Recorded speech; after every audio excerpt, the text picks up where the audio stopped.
What you're about to hear isn't fiction. These stories have no monsters, no ghosts, no demons, and yet they are some of the most disturbing tales ever recorded because they happened to real people in our world. A man who woke up as they were cutting him open, a woman who died alone in a room no one could enter, a traveler with a passport from a place that doesn't exist. This is the kind of truth that keeps you up at night. So turn off the lights, put on your headphones, and get ready for 5 true stories that will crawl under your skin and stay there. First story: the man who woke up during his own autopsy. What if your death certificate was a mistake? What if you woke up under a scalpel, moments from being cut open? This is the terrifying ordeal of Carlos Camejo, the man who returned from the dead, screaming. Carlos Camejo was 33 years old when death came for him, or so they thought. In 2007, he was in a brutal highway crash in Venezuela. Paramedics pronounced him dead.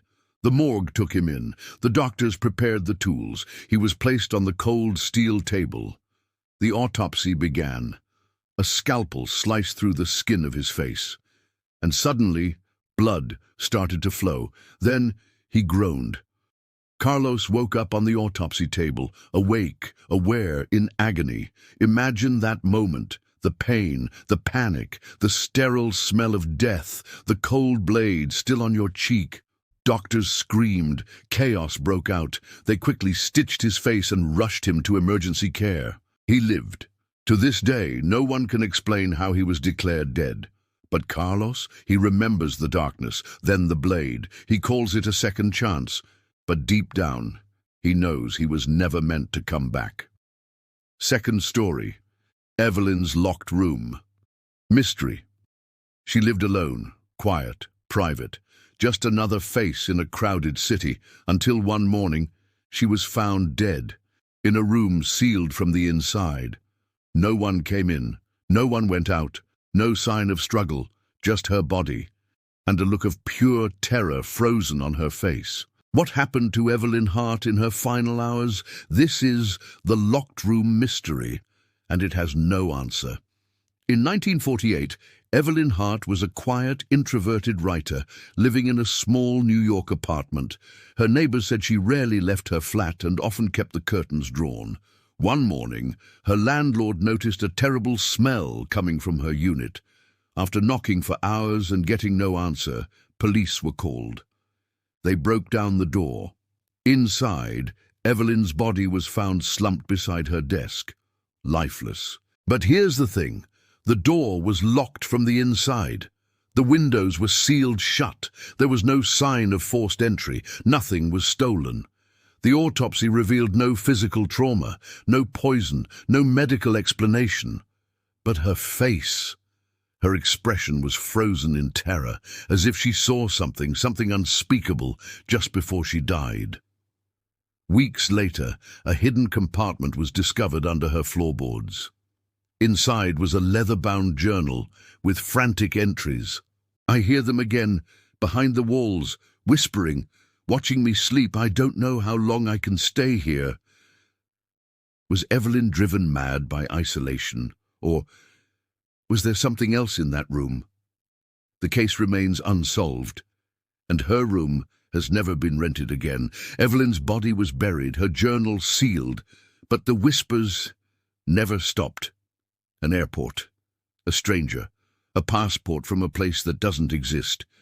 This is the case of the man from Tord, a glitch in geography, or something not meant to be here. Third story: the man from Tord. He looked normal.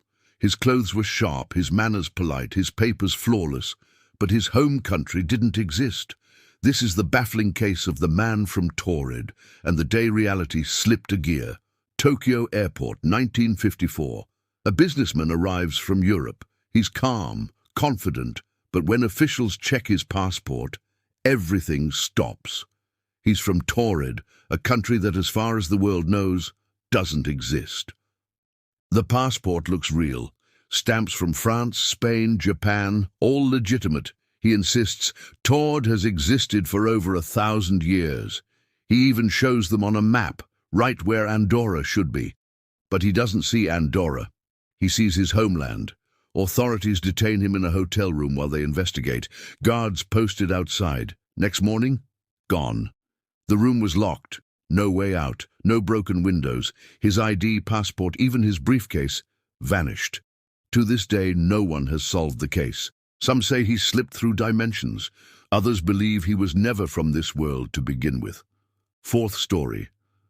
The Versailles. Time slip. A walk through a historic palace. A sudden stillness in the air, and then the past returns. Guards in ancient uniforms, royal faces long dead, buildings no longer standing. Two women claim they stepped back in time. This is the haunting tale of the Versailles time slip. In 1901, two English academics, Charlotte Anne Moberly and Eleanor Jourdain, took a trip to France and decided to visit the Palace of Versailles. But what was supposed to be a relaxing afternoon walk became something far more surreal. As they wandered through the palace gardens, the air suddenly changed. Everything grew still. The sunlight dimmed. They noticed people in strange clothes, powdered wigs, velvet coats, speaking Old French. A woman sketching by a fountain looked up, but her eyes seemed lifeless. They passed guards wearing 18th century uniforms and saw buildings that no longer existed in the present layout. Suddenly, a heavy silence fell. The two women looked at each other, confused. Moments later, everything snapped back. The modern crowds reappeared. The buildings were as they should be. When they returned to England, they researched what they saw and were shocked. They had described people and places that existed in the 1700s. One figure, they believed, was Marie Antoinette herself. They later published a book calling the incident a time slip. Many dismissed it as fantasy. But neither of the women changed their story, even under pressure, even years later. They had walked, if only briefly, into another time. Fifth story. The crying boy, the painting that wouldn't burn flames, consumed everything. Walls, ceilings, lives. But one thing always survived. A cheap painting of a crying boy. Again and again it escaped the fire untouched. Some called it cursed, others called it coincidence. But no one could explain why the crying boy never burned. In the 1980s, fire brigades across the UK began noticing something strange. House after house was reduced to ashes by fire, but in many of these homes they found one item left untouched, a cheap painting of a crying boy. No burn marks, no smoke damage. The flames spared it every time. Soon, tabloids picked up the story, dubbing it the curse of the crying boy.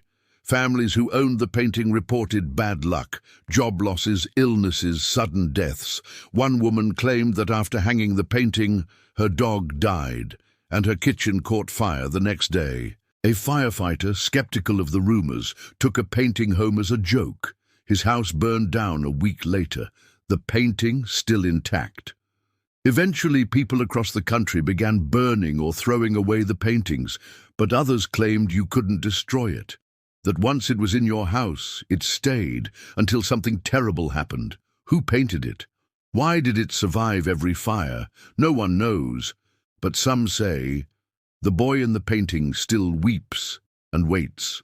5 stories, all real, all unexplained. We think we understand the world, but sometimes it pushes back. What if death isn't final? What if time isn't linear? What if reality isn't as solid as we believe? Keep questioning, keep wondering, because the truth is always stranger than fiction.